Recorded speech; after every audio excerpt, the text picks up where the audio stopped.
ভেটকি মাছের fish fry তো অনেকেই খেয়েছেন, কিন্তু আজকে আমি দেখাবো যে কোনো মাছ দিয়ে কীভাবে চপ বানানো যায়। একটু মুসুর ডালকে শুকনো খোলায় নেড়ে নিয়েছি এবং তাকে গুঁড়িয়ে নিয়েছি। তারপর আদা, রসুন, পেঁয়াজ আর কাঁচা লঙ্কার একটু পেস্ট করে একটু বেসন আর তাতে দিয়ে ভালো করে সেটাকে ফেটিয়ে নিয়েছি। এরপর 4 পিস নিয়ে নিয়েছি রুই মাছের পেটি।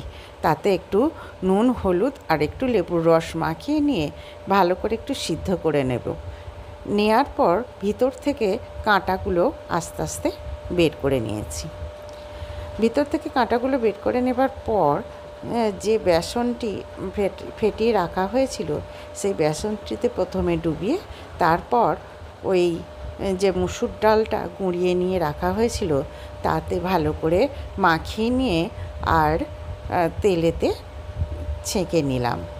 মুসুর ডালটা দেবার কারণ, এখানে আমরা বিস্কুট গুঁড়ো দিই, অনেক সময় নেড়ো গুঁড়ো দিই, কিন্তু মুসুর ডালটা দিলে একটা মচমচে ভাব আসে এবং দেখতেও বেশ লাল লাল হয়। তাই এগুলোকে বেশ সুন্দর করে ভেজে নিয়েছি।